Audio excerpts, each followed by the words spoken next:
Hey, what's going on, everybody? Today is April 8th, 2024. You're listening and watching the Daily AI Show live. And today, hold on, let me get my glasses. Of course, I won't be able to see you guys. It's solar eclipse day. I would be completely blind if I tried to do the whole show like this. So we won't do that. But here in Tampa, hey, Eran, here in Tampa, we'll get a partial solar eclipse. My daughter and her whole school are very excited. That'll be happening around, for us, the best it'll be around 3 p.m. Eastern. But I have some friends who are in Austin and stuff, and they're really excited because that's actually in the code. So anyway, that's what's going on today on April 8th. But we're not here to talk about the solar eclipse. We're here to talk about more AI topics this week. And the one we have for today is sort of just talking about some of these AI softwares, solutions that we've seen come out that we don't necessarily have access to. So, there's a few bigger ones, maybe a couple smaller ones. And the idea is just kind of talk about what we can see coming over the hill. We always talk about that here on the show. Like, hey, we can always see a little bit over the hill. Sometimes that's just because we can see the path that a technology is going to take, going from image to video to 24, 30 frames per second video. We can see that path.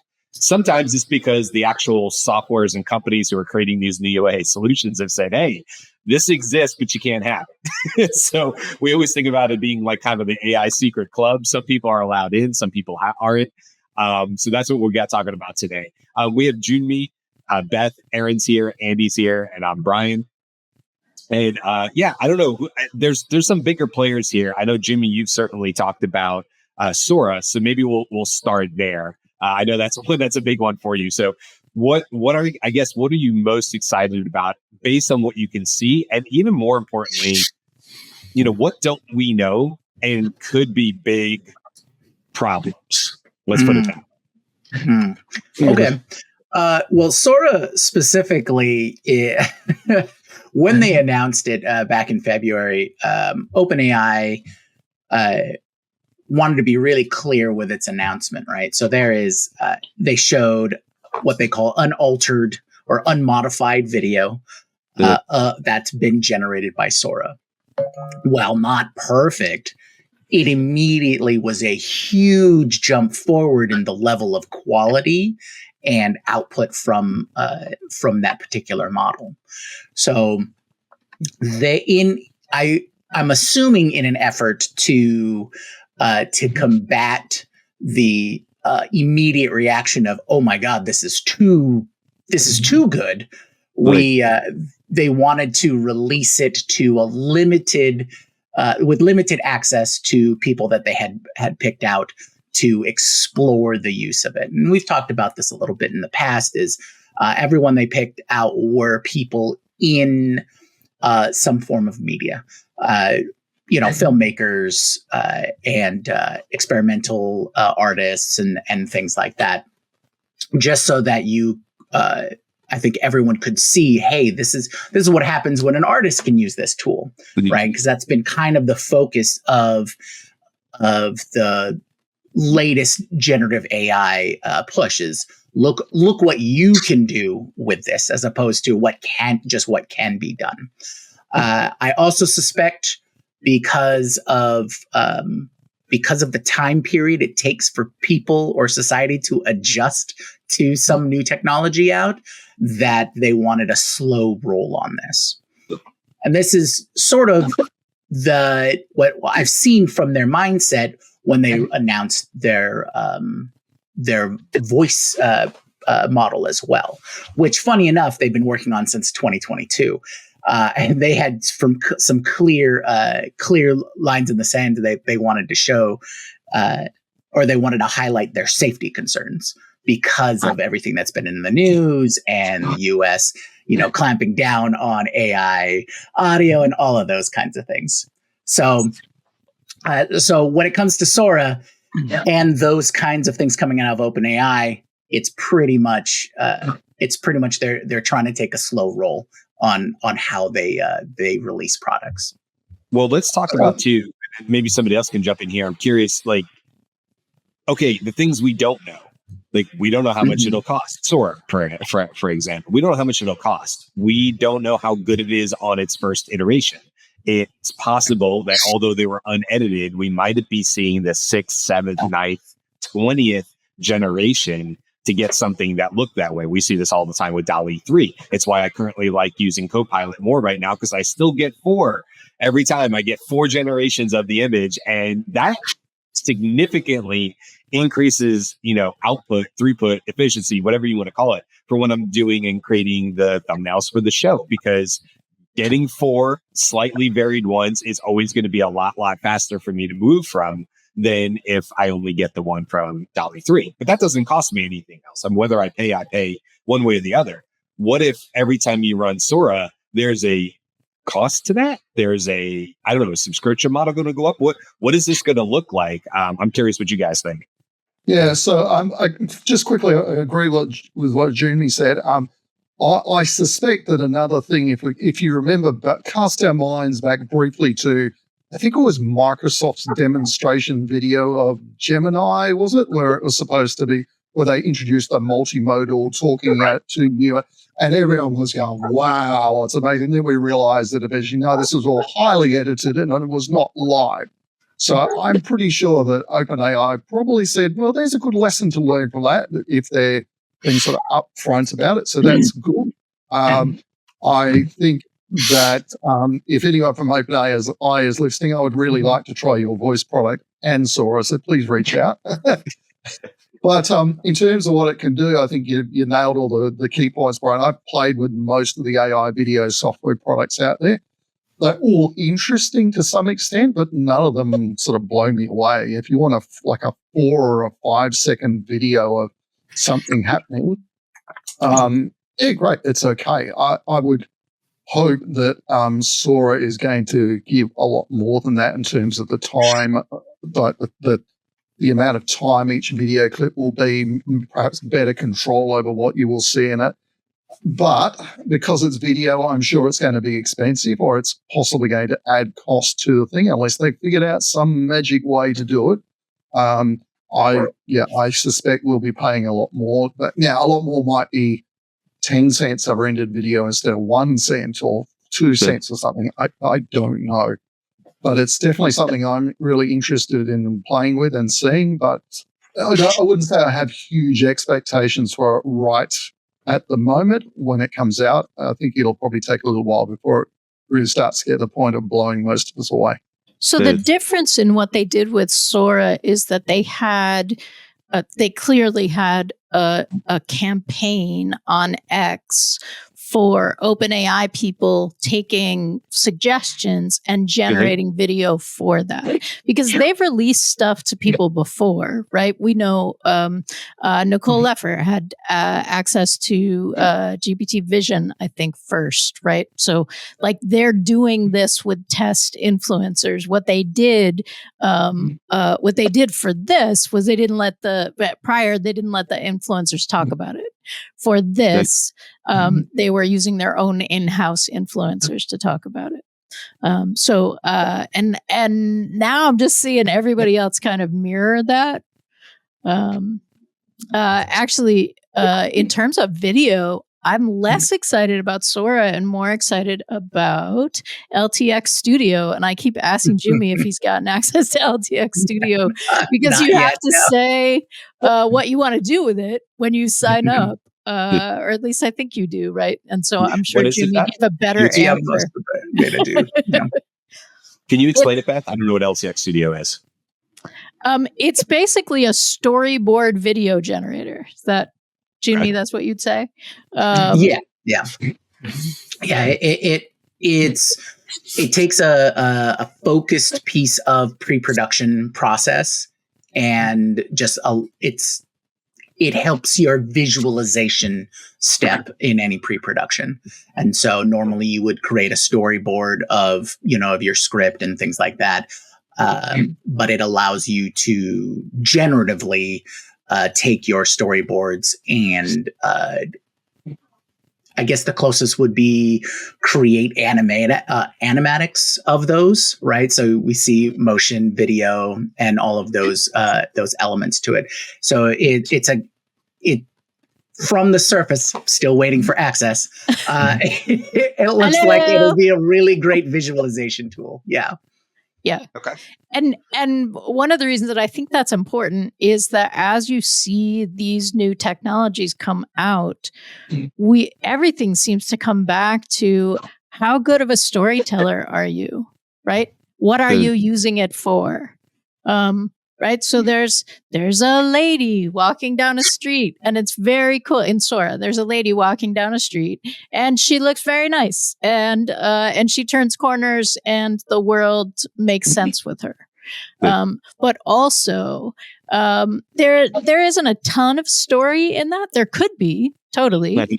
But like, if that were going to be a 2 or 3 minute video, now you're like, okay, why are you walking down the street? Who are you? What do you care about? Right? Like, and I feel like LTX Studio is setting people up a little bit more for that kind of support, as opposed to just assuming that you're paying this money to generate the videos, and clearly you have a storytelling skill, ability, platform, pattern that you like, I guess. What about you, Andy? What do you got any like sort of peering over the fence a little bit at any particular AI solutions? Yeah, I know we talked a little bit obviously about video, but there's so many other AI solutions out there. What's on your mind?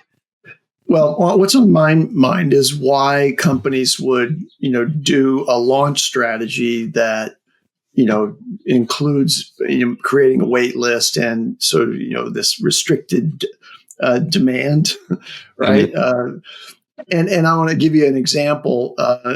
Long ago, early 2023, I went to a local meetup that was hosted by a development firm here in Santa Cruz, and 2 major players from Amazon came by, and they were talking about Bedrock. And Bedrock seemed like, from their presentations and demonstrations, Bedrock seemed like it was going to be the full suite of everything you needed to have in order to do an application. So, I went and immediately signed up on the wait list to get in, and I waited a few weeks, nothing, no confirmation, nothing, like silence, crickets. And then, so I sent an email to the, high-level executive from Amazon. Amazon has, a development center here in the Alexa development center is here in Santa Cruz.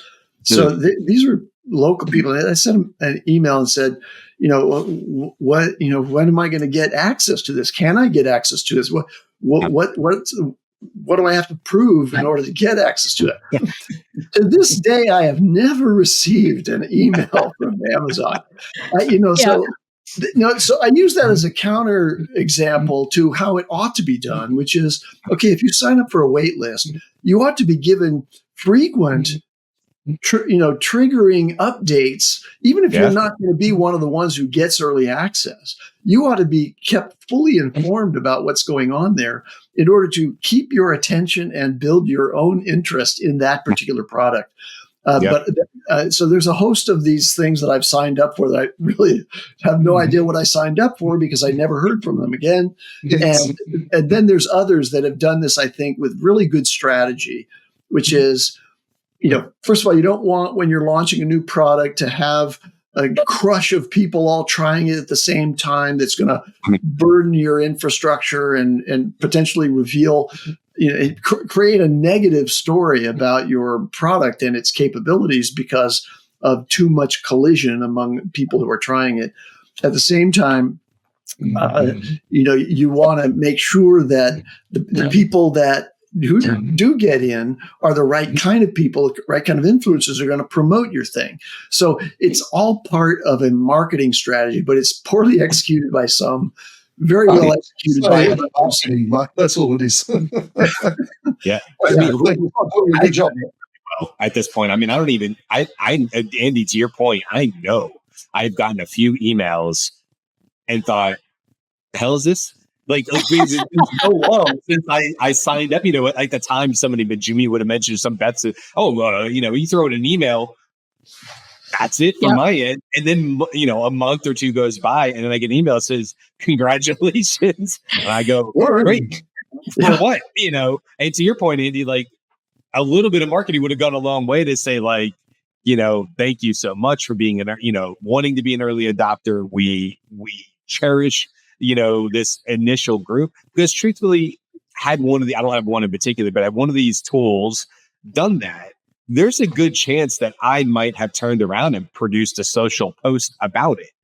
Right. Talking about like, oh, it sounds like they're moving forward. I still don't have green light access here, but this is pretty cool or whatever. And it's like, I do agree. They're getting these emails. I saw one on Reddit who said, I want to have 1,000 people on my wait list before I launch. How do I get there? I only have 230 right now. It was like just a person asking in a Reddit feed about it. And whatever, people had their opinions or whatever it was, but yeah, it does seem like a missed opportunity, especially with so many new AI tools competing for attention daily, weekly right now. Like, how do you set yourself aside if you're just a small player? I think you try your very hardest to get 100 raving fans and hope that they will take you and lift you off to a much larger group. Yeah. So think about a startup. People collecting email addresses, maybe just number one, just measuring the market's temperature. If they get very limited emails, they say, "Oh, it's not worth progressing with."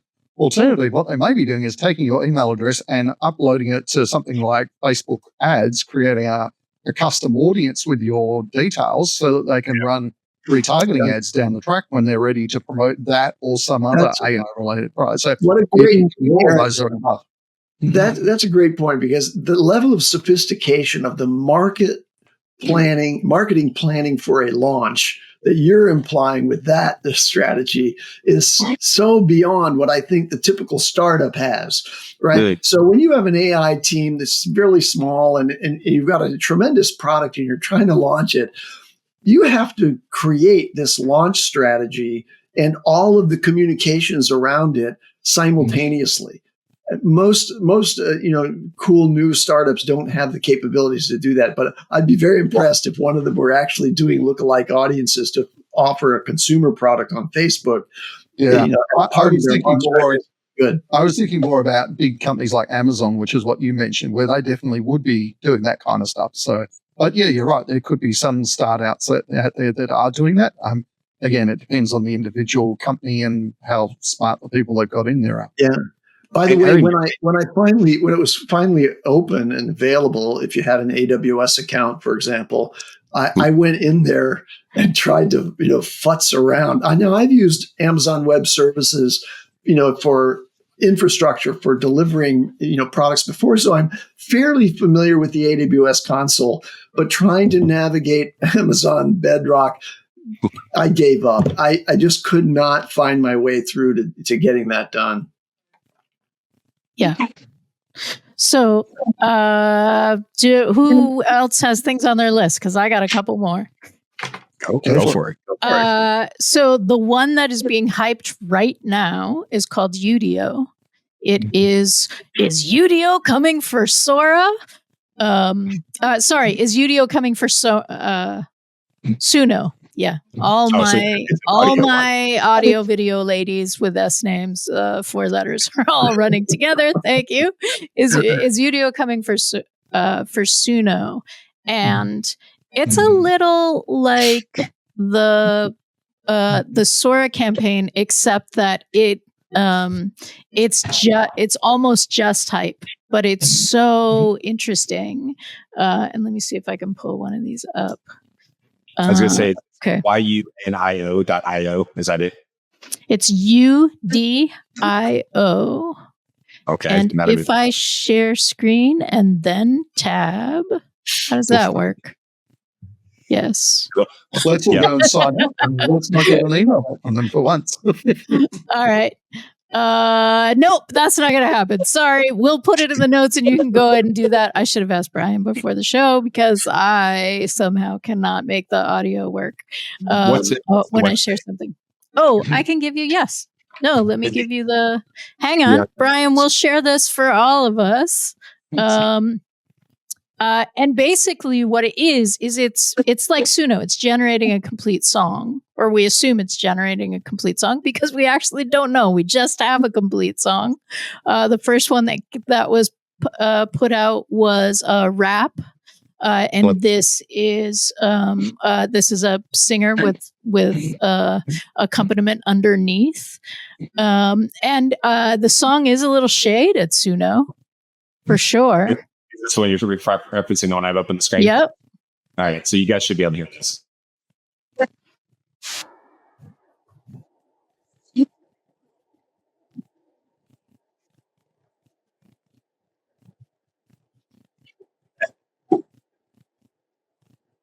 That's pretty good. So okay.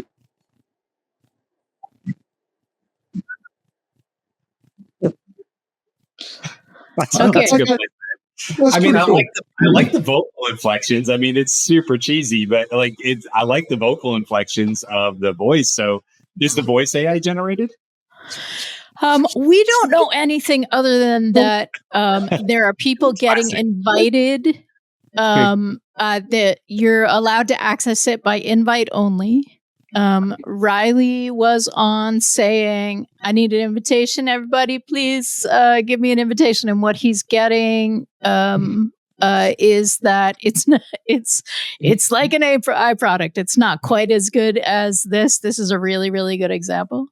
But this is an example of something that is making a big splash. There are a bunch of people talking about it, and very few people have access to it. And you're not seeing anyone generate from the access. What you're seeing is people talking about this particular post and this particular audio. Yeah, which is, I mean, listen, that's if you're the company doing that and you watch Google go through it with what they did, I guess hype is hype, but I think you're just setting yourself up to let a lot of people down. Yeah. If it's just nowhere close to what you're sending out as the carefully curated, this instead of saying like, here's something pretty good and it'll always get better, they're saying like, this is the best it'll be in the next 6 months, and you won't get anywhere close to it for 6 months. Right. Like, I just find that challenging. There's good reasons for the company doing that, but I don't know. I feel like Cognition and Devin did that, right? Like, here's Devin. It's really good. It's blowing people away. It does improve stuff. It's not like a really good software engineer right now. It's a really good AI software engineer right now. And it makes software engineers really excited. Like that, I felt like that was a good story that they like made around that launch. And I mentioned it on that show too, Beth, where I was like, because at first I was like, it's correct 14% of the time. And I immediately dismissed it till I read a little longer in the article. And I found out that like, but the bar was 3% or something like that. Right. I don't know what it was. And I was like, no, 14% is impressive. But I need a little context around that, to understand that Devin was actually an impressive product. I agree with you though. Like that's a different type of rollout. I mean, you get some people in a room and they have a good idea and they knock something out on a weekend, and then they put out a, hype video for it or whatever. And it's like, again, maybe it's to get the emails. Maybe it's to say that we know we're not ever going to send this out, but at least we'll have 1,000 people on our email list and we can keep them updated now. What was that company? Magic AI back in the day, like not recently, like they did the VR and the AR, and they were always showing like, you can make this cup show up on the table. And it was amazing looking.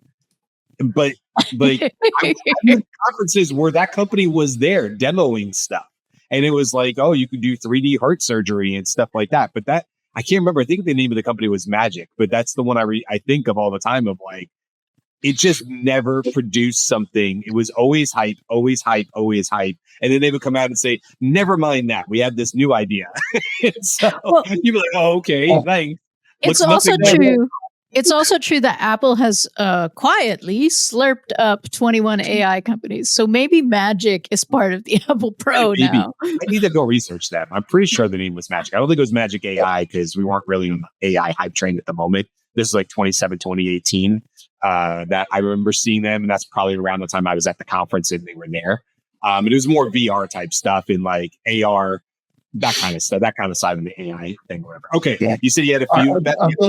I've got to apologise, quote unquote, for the marketing industry, but they've been doing that for as long as I've been alive. I mean, I remember back in my first major career was in the IT industry, and Microsoft and IBM and all those guys were famous for hyping stuff long before it came out. And often it didn't come out. It was never as good as it.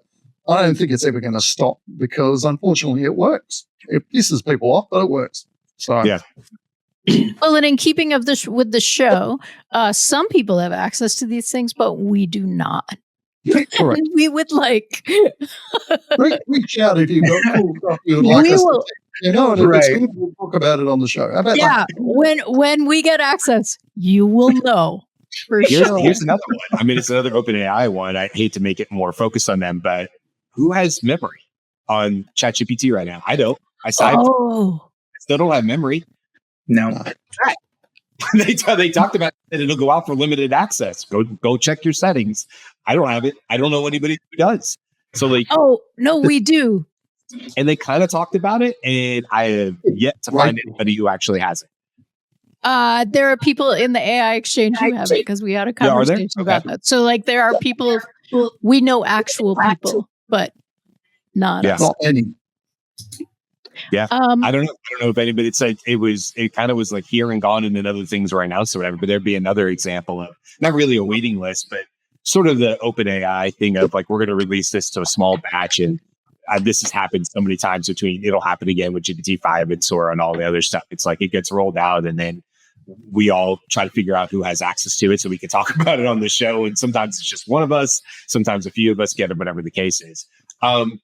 Any other like sort of, if not, it's fine. But any other, I guess if we don't have any other specific companies that we are currently on a wait list or like excited about or whatever, we can always switch it to and just say, as we're starting to wrap up, like what are you most hopeful for that's going to come out in the next couple months as far as like these newer innovative type products that we're seeing come out? Is it something like a Devin? Because that seems to be the closest towards like an AI or towards an agent rather. I know for me, I would say I get excited about the idea when Microsoft said, hey, you'll have LLMs directly on your PC, but there's no chip right now that on the market to do that. And what will that cost? Is that going to be like a gaming PC level? What will it take in order to get that? Because I think that'll be really, really cool. So I'm really excited myself about having these LLMs. And then Realm with Apple, which I think, Andy, you talked to us about. Realm, I'm excited about because we think maybe that's what's the lighter, language model that's needed for Siri-based questions post iOS 18 when we find out about that in the summertime. So not really a wait list thing there, but kind of like a peeking over the hill type situation. Is there anything else you guys are kind of thinking about as we hit the next maybe 3 to 6 months? Yes. There's a million things I want, but nothing I can think of off the top of my head. Yeah. Well, in this context, right? So we know that ChatGPT 5 is coming, and we don't know it'll be called ChatGPT 5. Maybe it's 4.5, maybe it's 4.8. Whatever it is, we know more valuable skills are coming to ChatGPT, and we know Siri is going to get an upgrade, right? So those are things we know are coming. So they're like confident rumors, right? Like we don't have exact evidence, but we have historical pattern that says, okay, when these rumors happen, this next thing is likely to happen. We also have things like OpenAI voice engine, Microsoft Copilot for some of the Viva like insight kind of things. Salesforce does this too, where they announce something and do a big thing of it, but then it's only available to the enterprise, to the highest paying, the people who get the most service, which does make sense. Right. And so the other thing I would love to see, and you mentioned it, Beth, was OpenAI's voice. And I'd love to see either OpenAI or 11 Labs finally release an AI voice clone that actually works for non-American accents like myself. Because that's still, for me, that's still a huge gap. Yeah. Well, that's what the voice engine's supposed to do. Yeah, if someone releases something that actually works well, I will be on it in an instant because that's a big gap in my toolkit at the moment. So right, and it's non-American accents, but it's also Jyunmi and I were talking about this. It's all of the accents that aren't like you can get a bunch of American voices generated. But you can't get an American voice generated like this, right? That's a character voice, right? Yeah. And so you can get you can get British voices, but you can't really get Cockney voices, right? So there's a whole sort of set of kind of embedded things that they've just decided that's not going to be something that they're going to be really good at yet. There's a slightly different model of introduction of products that requires that you buy the product well in advance of getting it. Yes.